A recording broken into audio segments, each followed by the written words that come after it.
not to advertise video, but you need to represent the Philippine, I guess the Philippine commercial banking or universal banking industry. Okay, so I have 15 slides, but basically I just wanted to give you an idea because I assume that most of you here, except for this table of my friends from the bank or another bank, but a friend, we are competitors and your friends, but I assume that most of you are financial investors and are looking to do more private equity. So I wanted to introduce the local banks, what we can do, what our capacity is, and I'll spend some time talking about how we look at deals, what kind of standards we're looking at, how we can be creative, and I'm willing to even share with you what industries we like and the ones we avoid. That way you won't waste your time. Okay.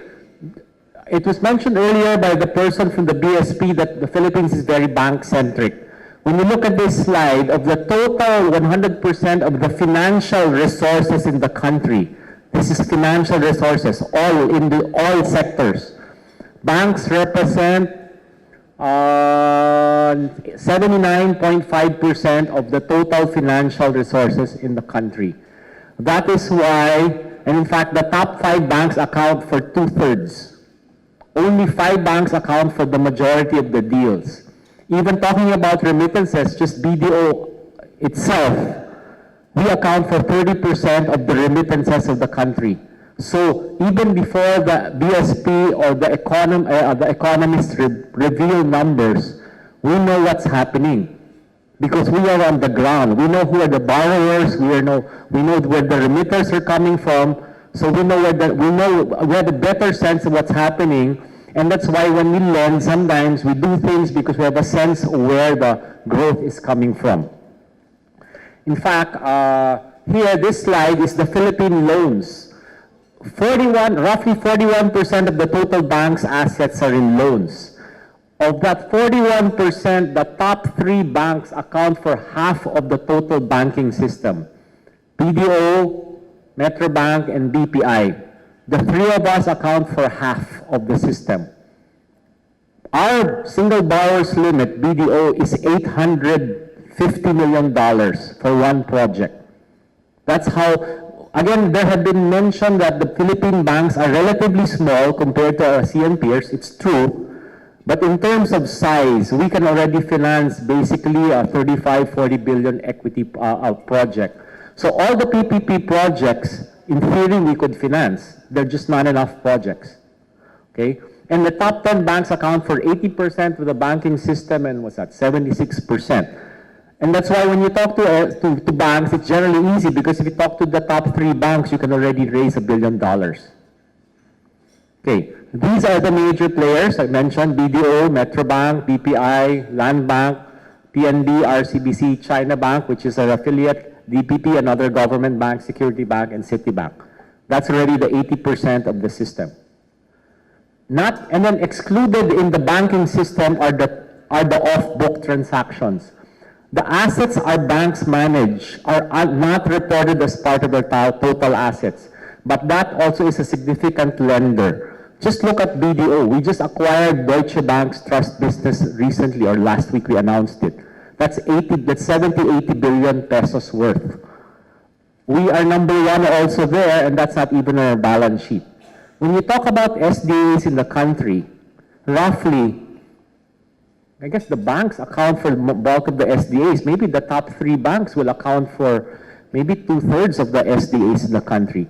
All the excess liquidity is with us. We're just looking for places to invest it. Okay. But I'm saying this not as a competitor of yours. I'm saying this because we want to partner with you. The banks here want to lend to you also as the equity investors. And we're willing to lend for you for your bidding, for your acquisitions, whether at the BidCo or at the OpCo level. Okay. So as our capacity I mentioned, we can easily lend up to $1 billion roughly. We can do non-recourse. We've done deals, or we're doing deals already up to 15 years. 5 years ago, we were doing 3 billion pesos, and that was already the biggest deal probably in the country, and that was already consisting of many banks. Nowadays, one bank can easily swallow 10 billion peso deals. Okay? We've also been able to work with multilateral agencies, ADB, IFC, MIGA, OPIC, all guarantors from all countries, suppliers credits, the Germans, the French, etc. So we're comfortable with English law, Singapore law, Philippine law. We've worked with it, you name it, we've done it. And that gives us the ability to work with you quickly also on that. In addition to that, our capital, again, because we are in a way overcapitalized or relatively stronger than our peers or than the other countries, just the single borrower's limit of the top 3 banks is already 98 billion pesos. It's roughly 20% of our unimpaired capital. Of the top 10 banks, that's almost $5 billion that we can lend to. So that's how much lending capacity is available in the Philippines. We're in a good place. This I wanted to share with you just so that at least from you as an investor perspective, anyway, the slides will be available to all the participants, but this is BSP information. It will show you that even our lending is widely distributed. Real estate is the largest, there's a cap of 20%, financial intermediation, manufacturing, wholesale, retail. I would think that when you look at this portfolio of industries, it's also probably the same portfolio that you want to invest in. Earlier, I heard about retail, service sector, food, power. These are the companies that you probably want to invest in are the companies that we've been lending to. So if you think about that, we have more information than you do. Because even before these companies hit the capital markets, from the start at the nascent stage, they borrowed money from us. We know their shareholders. Even when they had double, triple accounting statements, we were already validating their financial statements before they talk to you. Right? Because you are complaining about working with 2 financial statements. We've been working with those financial statements for decades and been able to lend to them. Why? Because we've been able to validate their financial statements. We know their flows of their capital. We know their lifeblood. We know their working capital. All the depositors of BDO for SM, for example, the 10,000 tenants in SM, all the malls, have accounts with us. We know what the money that's coming in, that's coming out. So we can already validate the sales. So those are kinds of information advantages we have. Of course, a lot of it is confidential, but in a way we can work with you because we can be your ally. Okay? Now, in terms of credit ratings, unfortunately in the Philippines, or maybe fortunately, it's not required for lending. I think in Indonesia and some other countries it might. So we don't use credit ratings, we just do our own. In fact, we try not to share it among other banks because it's proprietary. But basically, for consumer lending, it's asset-driven still. For middle market, it's sort of name lending, admittedly. And for the large corporates, which is, I guess, the way you look at your deals, it's the Western style with a lot of quantitative analysis. No? Now, here is the information that may be more useful for you. The industries we like. Okay? Of course, track records, management, shareholders, I guess that's motherhood apple pie statements. Consumer, retail, real estate, energy, infra, utilities. We all like them, right? Because they're consumer driven and it's a good, we're in a good spot. Generally, we don't require performance guarantees anymore. So when you look at deals, as long as you understand the customer risk or the revenue risk, we're comfortable. When we lend to you or your customers or the investee companies of yours, where we can lend in pesos, dollars, and even in yen. But the rule of thumb, of course, is we want to minimize FX risk. If your investee company is only generating profits in pesos, we'd recommend lending in pesos, of course.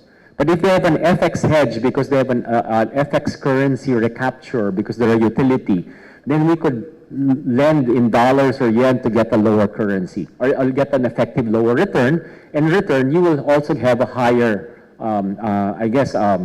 investment return because you'll have more dividends for yourselves. We do a lot of acquisition finance. In fact, I don't know if Ogie is still here, but of Del Monte, for example, Del Monte, I've done twice. When Butch Campos first acquired Del Monte the first time, I was part of the team that acquired Del Monte when he was partnering with San Miguel. The second time, this time, Del Monte, when Ogie approached us, Del Monte wanted to acquire the US. So we financed them. And then we'll have another transaction. When we launch the preferred shares or dollar preferred shares in 2-3 months, we'll raise money for them. We've also helped them in their acquisitions for other smaller brands for their other related companies. But just in terms of acquisition finance, just to give you an idea of the sophistication level of Philippine banks, we helped, for example, Manny Pangilinan acquire Maynilad. We helped him acquire Manila North Tollway. We had bridge financing ready for him to acquire GMA Channel 7. Of course, it didn't pan out. For San Miguel, we also provided financing for most of their acquisitions. Smaller deals, for example, there was a panelist here from a pharmaceutical earlier. We also helped in the breakup of the family businesses and then finance one side. So we can do those things. We help in the acquisition of North Negros when they acquired Aboitiz Shipping. So it can be various industries we can look at. We've done management buyouts. We've funded also, given offers for hedge funds and buyout firms. We're willing to look at that. We can look at various structures. And then in general, here are some of the terms. In general, we like to see a DE of at least 50-50, but especially for utility type or where there's strong revenue, we're comfortable, we can go 70-30. The advantage by working with us, we can do the bridge financing and the takeout in one facility agreement to save you money. We don't have to do our bridge first and then we charge you exorbitant fees, and then a year from now we'll charge you again for the permanent financing. We're doing deals where it's one. And then the takeout financing can be between 3 to 7 years, fashioned to the cash flows of your targets. Term financing can be up to 12 years, but 3 to 5 years can be for the other types of transactions. A maximum debt to EBITDA, rule of thumb in the Philippine banks is around 3 times. There's some deals where we've seen 5, but more or less it's around 3. That way, at least we'd ask you to put in more equity, more skin in the game. And then a minimum debt service coverage of around 1.2 times. Now, the debt service coverage is defined as, of course, your cash flow to cover P plus I. But the principal payments are flexible. It does not have to be an equal amortization. So that's good for you. Because if you want to have, if you don't anticipate it being profitable initially, then we will not require principal payments to be front-ended. It can be back-ended. There's flexibility there, and it will allow you also to make your returns. In some of the deals, because I guess we understand you want to lever the company to improve your returns as investors, we're even willing to allow you to have equity dividend payouts as long as the debt service coverage exceeds a certain amount. If it's truly profitable, you can even take out some of the equity. That way you can redeploy it for your other investments, and therefore your ROI improves further. That's fine with us as long as we're covered and the cash flows are good. We've done pricing that is fixed. We've done that's floating. We can do a combination. We've also done share financing because if what you're buying is listed, it makes it much easier, and it will even have less covenants. We can also lend to investment holding companies because these can be used as equity later on, or we can also lend to the opcos. We've done deals also where we're subordinated. The Philippine banks are not as unsophisticated as you think, except we don't announce it. We've already done, for example, BDO has no official MES or private equity fund, but we acquired shares, or we already sold and made money from the first wind farm in the country, Bangi Bay. We were part owners there. And then we've helped in so many transactions because we're so familiar with the way things are done here. Admittedly, because we're sometimes on both sides. So even when Noel was talking about Double Dragon, we were helping our principals because we know what's happening in Double Dragon in city malls, in the next 100 malls that will be done. We were helping the SM Group do as if it was announced, the tie-ups with the Walter Mart Group, because that's part of the strategy also. All the PPP transactions of the government, generally, they sound out the big banks. So before they are launched in the public, we already have an idea if it's going to be bankable or not. They seek our opinion if it can be financed or not. So we have that advantage. So you can use us also for that because we can tell you if something is going to be bankable or not. And then in addition, rightly or wrongly, the big banks in the country also have investment houses. So not only can we raise your debt, we can do all the financing and we can take your investing companies public later on and ensure your exit. And we've done that. We can't just disclose yet, but Metrobank and BDO and BPI are working on another food company that will list soon. So that will be announced. And then we're also involved in the Double Dragon IPO. So there are many of these things. And then of course, when Hans talked about, or at least there was I think Noel talked about the PDEX, the bonds.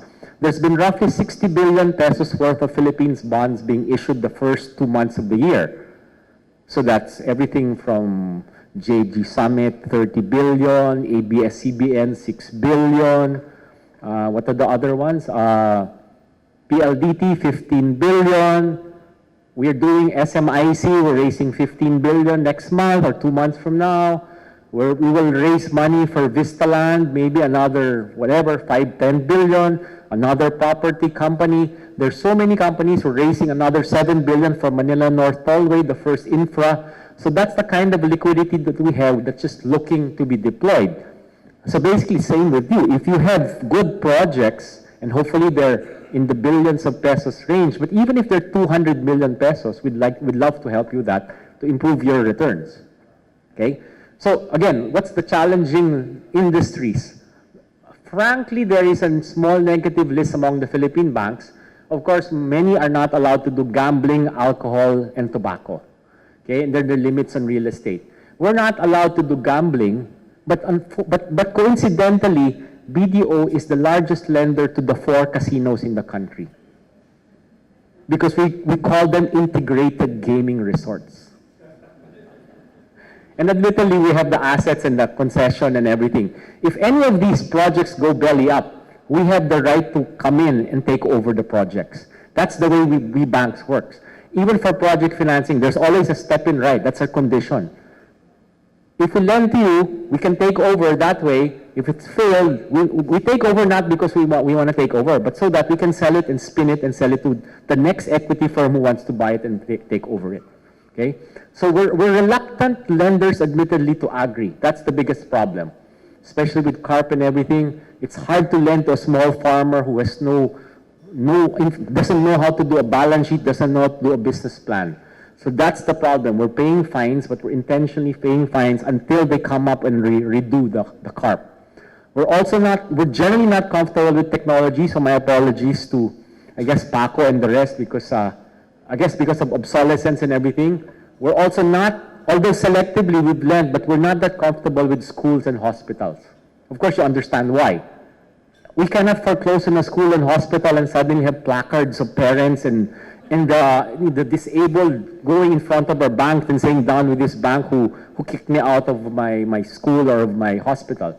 But if we have collateral that is other than the premises itself, we'll look into that. Okay? And then we will help Noel de Buna on structure. He'll help us structure that.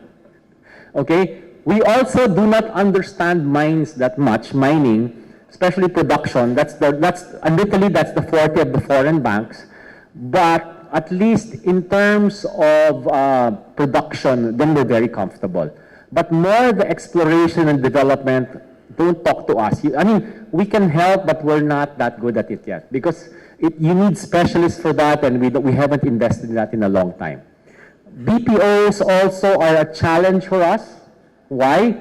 I guess, of course, and Jeff is here who can expound later, but at least what we found out is that, yes, the larger BPOs, the truly global BPOs, we can understand because of their name and their contracts, but we've done some deals where we understand that, even if you have a contract, but if you don't meet the service requirement, you could be kicked out the next day.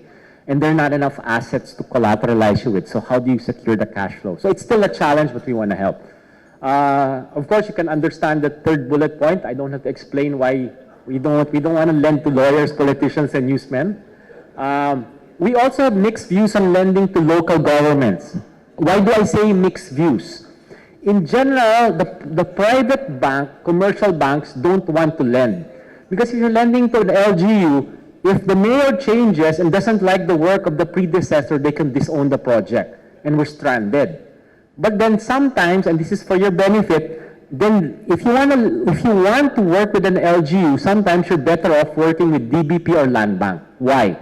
Because for some strange reason, those two government banks are allowed to get the deposits. So when they have deposits, they can offset their deposits with their loans. We private banks are not allowed to get government deposits, so we have no protection. And that's why we're more careful lending to LGUs.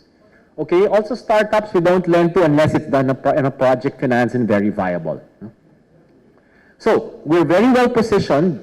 We're ready to support your acquisitions. We're not here to compete with you. We want to lend to you. We want to help you. We have no significant industry concentrations and we can be creative. I guess, of course, we have to have, the KYC is there and we cannot lend to terrorists, but in general, let's say, Mr. Fern here, for his various, he has a very creative mind, so if he wants to look into several projects, we're always willing to listen to his ideas because if it makes money for the shareholders, it will make money also for us. We're hopeful for mining, but frankly, I think maybe in 2016 we'll do something because with this presidency, I think mining is dead.